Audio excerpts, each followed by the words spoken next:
Hello, good morning, and welcome to this Dawn Busters Taste Challenge. I'm feeding this through StreamYard.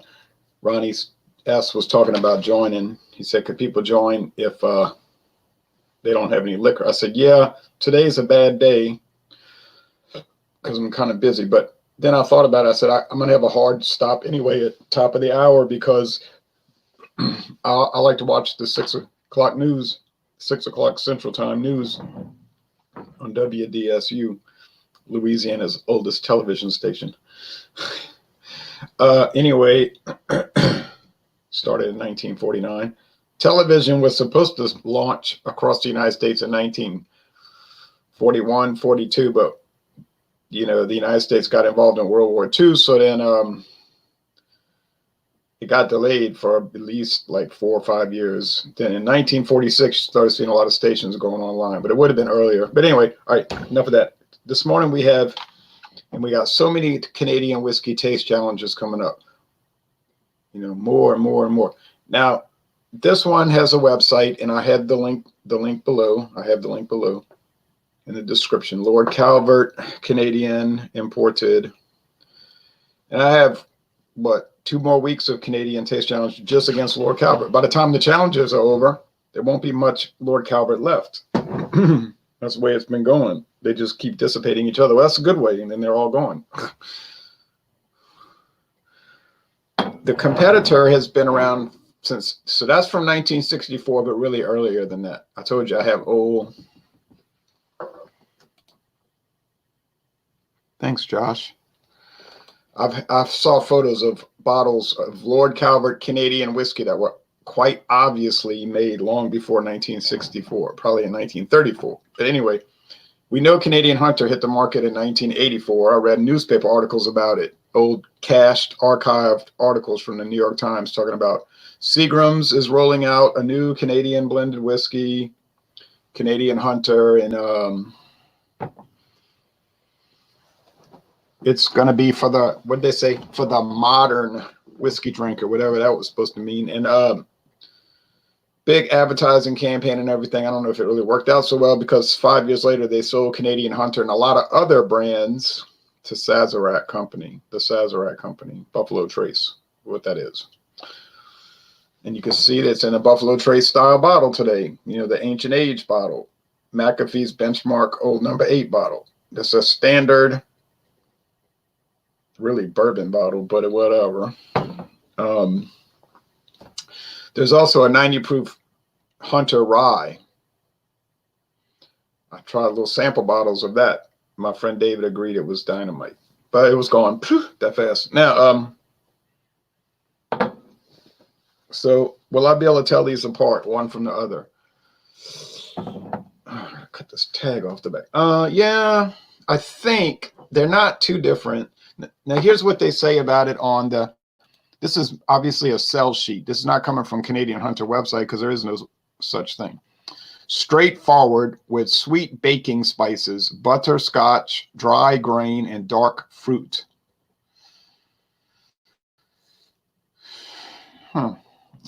Maybe. Yeah, maybe. I don't know. They're telling you, they must know. I guess Sazerac knows their product. I do get flavors. I don't know if they're that, but they're probably that. It says Canadian whiskey with natural flavors, Canadian Hunter, and it's got a bullet on it. Say a bullet. Yeah, like the bottom of a bullet.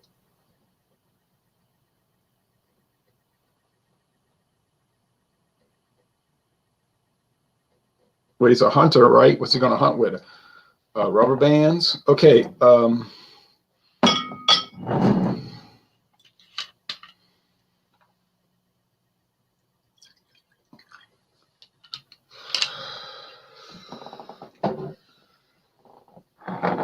Is there an age statement on Hunter? I said 3 years, but I get confused because there's so many.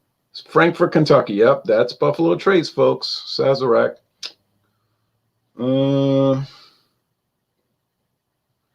No age statement. I got to correct my video. I got to correct my video. Well, not a problem. I was reading on Tax and Trade Bureau website just Thursday. It said if the Canadian whiskey has no age statement, it must be at least 4 years old.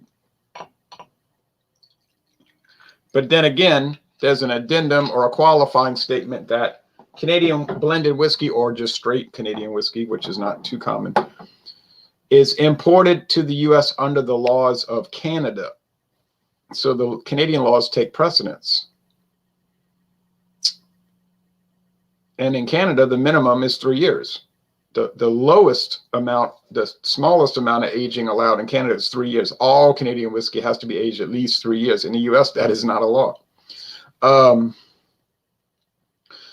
If you read the Tax and Trade Bureau website about harmless added colorings, flavorings, and etc., it says Irish, Canadian, and Scotch whiskey cannot have coloring or flavoring added.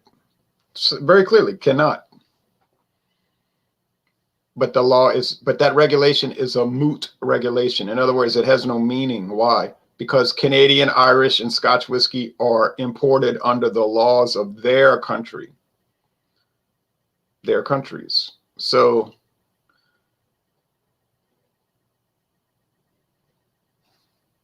it doesn't mean anything. All right. Now, so I don't think that the age statement means anything because it's not under the law of the U.S. It's imported to the U.S., but under the law of Canada, that's part of their import-export agreement. And just like bourbon is imported into Canada under the law of the U.S., bourbon being, okay. Now, Jack Daniels in Canada is called bourbon because it is a bourbon, but it's under the law of Tennessee. Now, remember, the law of Tennessee, it's a Tennessee whiskey. But Tennessee can only make laws for Tennessee. Tennessee cannot regulate other states, cannot regulate interstate commerce, only intrastate. So let's remember that. Only Congress has the power to regulate interstate commerce.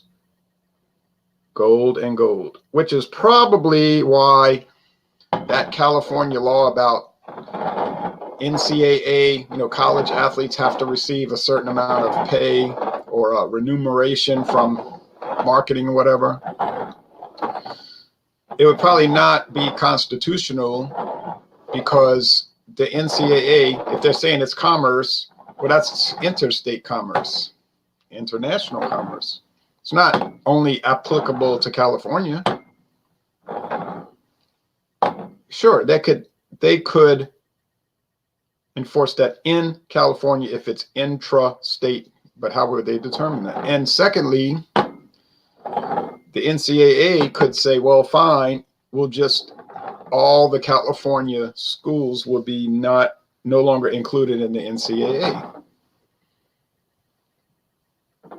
You could have your own California association and only compete against each other, which would destroy the marketability of the players that they're trying to so-called protect, even though they do get payment in kind through scholarships. But you see, I was talking to other liberals and they were saying, well, a lot of these players aren't going to college for school academics. They're just going to play, like as though that's somebody else's problem. You see what I'm saying? They make a personal issue everybody's issue. You say, but injustice anywhere is a threat to justice everywhere, which is a communist concept. It's, in other words, it's a foot in the door for imperialism. You see what I'm saying? Injustice anywhere, like in some isolated corner of South Sudan, is a threat to justice everywhere, which it isn't. People just take these blanket statements and apply them to, and there was a famous, some people might say infamous, but you can't say that. You see, you can't say it these days because we don't have freedom of speech really. But some man back in the 1960s made that statement, probably plagiarized, as he had a history of plagiarizing people's speeches, but making sure he copyrighted his own speeches for marketability. But that's what he said. Injustice anywhere is a threat to justice everywhere. So that would be what California would say. Well, since some player at Southern California doesn't get payment for his Nike, whatever, or the schools making money, that threatens justice around the world. which it does not. And even though the player is receiving payment in kind through a very expensive, lucrative, expensive scholarship, you go to school for 4 years, costs most other people just a bankrupt amount of money, it would bankrupt a family. They're going for free. But then the liberals tell me, well, they don't really do schoolwork and they're not really there for that. Well, so, that's, you choose to do that if you're not qualified. On the other hand, they're going to, if the NCAA tried to disinvest from California, they would claim it was antitrust. It's a monopoly. You're violating antitrust law, which I don't support. We on the right, when I say on the right wing, don't support antitrust laws because they violate free enterprise concept, principles of freedom, principles of free enterprise. Okay, see, so these are all complicated things. And you have to use reasoning, deductive and inductive, both really, to get through it. But then you got people who can't discuss political ideologies. They can't discuss politics in general without being fly off the handle. And we know this. And I've talked to people. Some of them used to be Facebook friends. And their attitude was, I believe that we should all be friends and have discourse and talk as long as everyone totally agrees with me. If not, I'm taking my ball and I'm going home and I'm never going to talk to you again, which to me is a very childlike. You do have to have a child's mentality to entertain that concept. The adult mentality would be, okay, you have this idea, I don't agree, but here's why, and we'll discuss it. But we know in the world of politics, the common thing is to scream and holler and throw names. You're just a so-and-so, you're an anti-so-and-so, you're a blankist and all of this. And instead of calling people names, how about trying to back up your point? How about that? Could that work? No, you can't. Well, how could it work if you can't back up your point, right? But we battle on. We don't bow down on anybody's ground. We cannot concede. What I mean is you can't be intimidated, and you must be a master of your own discourse. We must reclaim that. We have to be masters of our own discourse. In a kind way. It doesn't mean a hateful way. Like I was reading Pope Francis was talking just this past week. He said we got to get away from this hating, calling people names. We're talking about people in the church discussing ideology and doctrine or whatever, and they'll just automatically screaming at people, heretic, right winger. He said, that's from the devil, the devil. The Christian way is you discuss, you talk about it in a kind, loving way. He said, you don't back down from the doctrine. He was saying that too. You don't back down. You don't concede the doctrine or give up the truth, but you don't have to be to paraphrase, you don't have to be a jerk about it. That's what he's saying. Already, this smells like it might be the Calvert because of the candy-like qualities. Meaning, like I was talking about Werther's original, Riesling, those kind of caramel, semi-soft candies. I'm not picking up a lot of aroma here as far as flavorings, and I don't think the Canadian Hunter has so much of that. In the nose, oh, sorry, that's my head. The nose, part of my head. But in the taste, you're going to start getting those, like they say, that butterscotch and all of that.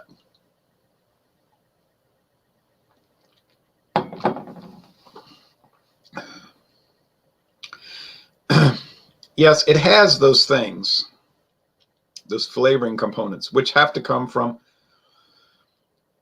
barrel-aged wines of whatever type you want to use. Usually it'd be sherry, blending sherry, because it has enough strength, 18% alcohol to carry itself in the mix, in the blend. And then rum, brandy, bourbon, could be rye high wine, corn high wine, wheat whiskey, barley malt whiskey, all of these things. It could be a myriad of flavorings. But this one's very subdued. Like it has it all, but it's very subdued. So the general flavor you would get from this would just be, well, you might say, well, it just tastes like whiskey to me, just regular old ordinary whiskey.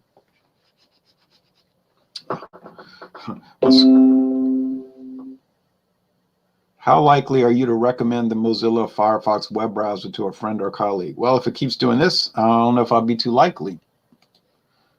Screensaver.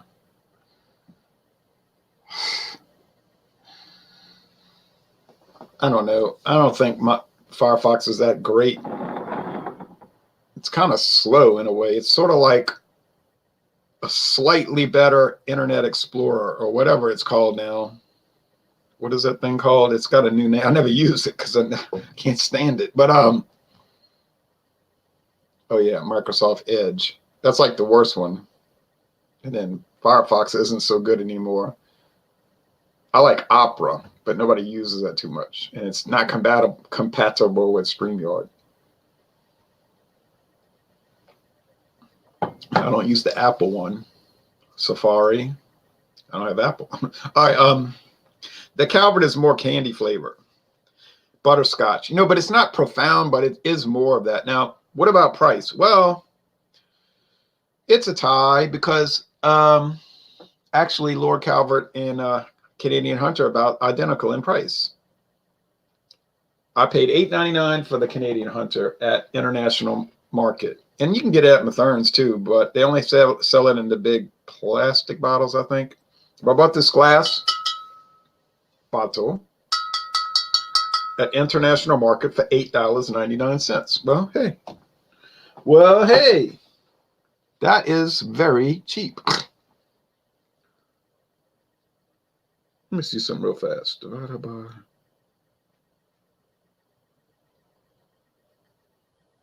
Yeah. How about that? So does it taste like cheap junk? No, it doesn't. Does it taste like world-class, just extraordinary whiskey? It doesn't for $8.99. But it's just run-of-the-mill, average, and nice and decent. And I can see why people make this their go-to standby whiskey. And it's almost always being drunk over ice, at least on the rocks, and probably mixed. It's fine. In that respect, it's fine. You say, what about the wood? What about the char? Forget that. That's not there. And if it is, it's so marginal, it's almost not worth talking about.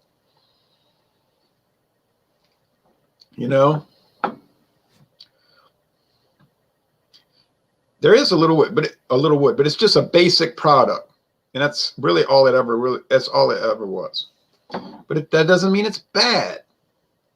I've been drinking Keystone Ice as a standby beer, which actually performs high above its price point. It's an ale, not a lager, actually. That's what the can says. The disclosure got to match what's in it. And that's not my rule. That's the United States government's rule. Doesn't really matter. It's just their process they use is mixing an ale. But it's an ice beer. That's what it matters. And it's inexpensive. $15.99. $7.99 for a 15 pack. Well, that was the sale. It might go off. You say, well, that's probably a C- beer for that price. Yeah, that's what you would expect. $7.99 for a 15 pack. But it actually shakes out as an A-. You see what I'm saying? It does way above its price point. The Canadian Hunter does not. It's $8.99, and it seems like about that. It's okay. It's nice. I love it. I mean, I like it. I was about to say I don't love it, but I like it. I do like it, and I would recommend it. If you show up to a party, come on, get some Crown Royal, pay $22. Don't show up with Canadian Hunter, because then people are going to roll their eyes and say, oh, saying, he's cheap. Just it's really a home whiskey, but home purposes, not a gift item, certainly, and it's not a bring to a party item. You could bring the Budweiser to the party and people might like it. Really, Bud Light was what they would want. But if you brought Keystone Ice, they would do the same thing, roll their eyes and make a face and all. Even though arguably the Keystone Ice is better than Budweiser, and I would be part of that argument. I would say, yes, it is.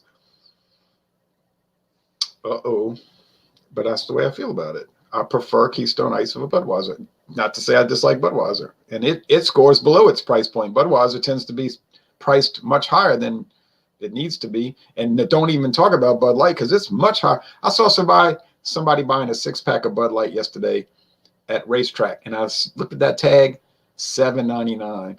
I thought to myself, I would never pay $7.99 for a 6-pack of pint cans of Bud Light. No way, Jose. That will not happen. Okay, so this is Lord Calvert. That's Canadian Hunter. That's my assessment. Which one do I prefer? Oh, well, tough call, but I think I'll go with the Lord Calvert. It is about $2 more per bottle. Seems about right. And they have a new squared bottle too. And that's kind of fancy pants bottle if you see the new bottle on their website. Yeah. I'd love to see you do a Maker's Mark review. It's fantastic. I do intend to do it. Unfortunately, I have such an incredible back stock of liquor right now, Josh Lewis. 2019. Hit me up in 2029, God willing, if I'm still here. And I'm not trying to be flip or smart aleck about it. That's really what we're looking at right now. It's looking like it'll be a very long-term project. I mean, yeah, I could go buy some, no problem. But I cannot do it because I have such a backstock. It's not practical. It's not feasible. It should not happen. I just can't do it. I can't. I won't. I could. I won't. Okay. So Lord Calvert wins by just an itsy bitsy teeny weeny yellow polka dot margin. And it is probably worth the $10.99 as opposed to the $8.99. But it's no kind of great runaway. Assuming I have it correctly. So let's check. This better not say, if this in my left hand could be to your right. If this says LC, I did it wrong because that would be Lord Calvert. But ha, ha, ha. How you feel? Played. I got it right. And I'm getting better at it. You see, when I first started doing the Lord Calvert versus everybody, I was getting it wrong a lot, getting it wrong. Well, because, of course, I was getting it wrong. I didn't know it well enough. You know, I couldn't really. Oh, Kansas City Southern. You know, but now I'm 55% through the bottle. And I'm used to it now. So I'm starting to get a handle on the flavor. So when I taste it now, it's like, oh, that's Lord Calvert. Oh, that's Lord Calvert. And I remember the Canadian Hunter being so very subdued on the flavorings. Has them, but it's so subdued. And the Calvert is a little more pronounced, but not to the point where it's like, you know, like, what is this, candy cane? You know, what is this stuff? Just give me the willies. It's nothing like that. All right, so Lord Calvert wins.